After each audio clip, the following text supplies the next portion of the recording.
اخباروں میں کہ اسلام آباد کی ایک عدالت میں چیئرمین پی ٹی آئی اور اسد عمر کا آمنا سامنا ہوا. دونوں اپنی اپنی پیشیوں پہ آئے اور دونوں کی باڈی لینگویج اور دونوں کو دیکھ کر اپنے دوست ہمارے بہت اچھے شاعر تھے, دوست تھے, چلے گئے دنیا سے, ادیم ہاشمی صاحب, ان کا شعر یاد آ گیا کہ فاصلے ایسے بھی ہوں گے یہ کبھی سوچا نہ تھا, سامنے بیٹھا تھا میرے اور وہ میرا نہ تھا. میڈم شیخ سوال پر آ جائیں. اسد عمر صاحب غلط موقع پر صحیح باتیں کر رہے ہیں, وہ صحیح موقع پر چپ رہتے تھے یا دفاع فرمایا کرتے تھے. کل وہ بولتے نہیں تھے, آج وہ چپ نہیں کر رہے. بلا شبہ میڈم شیخ اسد عمر ان لوگوں میں شامل نہیں تھے جنہوں نے لڑائی شروع کی, یا وہ نہیں تھے جنہوں نے جلتی پر تیل ڈالا. یہ جو استحکام پارٹی میں کچھ چند ایک گئے ہوئے ہیں, اور ان چند لوگوں کو, جیسے آپ بھی جانتی ہیں میں بھی جانتا, میں اب نام نہیں لیتا, ہو سکتا ہے کئی مرتبہ نام لے چکا ہوں, وہ تھے کہ جو کہتے تھے کہ یہی رستہ ہے اس ملک کی تقدیر بدلنے کا, عوامی راج لانے کا اور ساروں کو اوقات میں رکھنے کا. یہ وہ پارٹی کی میٹنگز میں کہتے تھے, اور کہتے تھے خان صاحب آپ نے وہ کچھ کر دیا ہے جو 75 سالہ تاریخ میں کوئی نہیں کر سکا.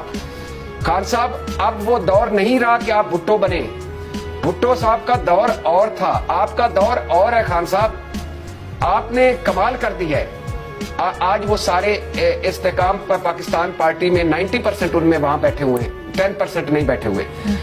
اسد عمر ان میں سے نہیں تھے, یعنی وہ نہیں تھے کہ جو کہتے تھے کہ چڑھ جا سولی رام بھلی کرے گا. لیکن اسد عمر پارٹی کے تمام غلط اور انتہا پسندانہ فیصلے بقول ان کے جو چیئرمین طریق انصاف نے لیے, اسد عمر ان میں برابر کے شریک تھے. ان کی رائے سنی جاتی تھی, اور وہ کئی رائے ایسی ہے, کبھی آپ اسد عمر کی گفتگو آپ مجھے 1-2 دن بعد بتائیے گا کہ 8-10 پارٹی میٹنگز میں ان کی گفتگو جو ہم تک پہنچی اور جو میں نے سنی یا جو تھی وہ بھی کمال کی تھی.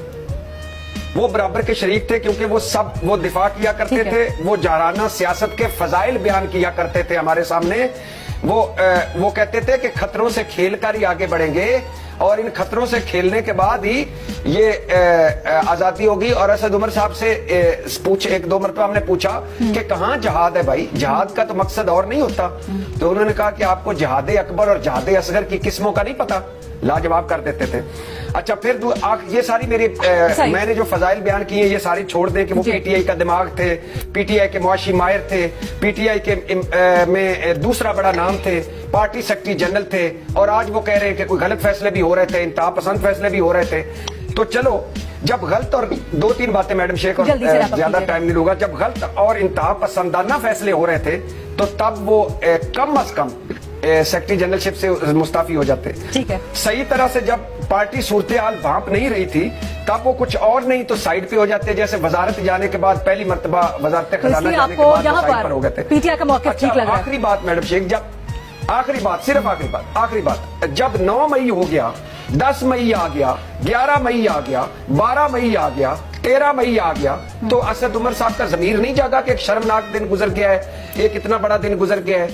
جب وہ ہیٹ برداشت نہیں کر سکے 9 مئی کو, تو مجبوراً انہوں نے عہدے چھوڑے. پارٹی میں موجود ہیں, جس پارٹی میں ان کی مرضی کے خلاف فیصلے ہوئے اور 9 مئی ہوا اس میں ابھی تک موجود ہیں, اور عہدے بھی تب چھوڑے جب بوجھ اٹھانا مشکل ہو گیا.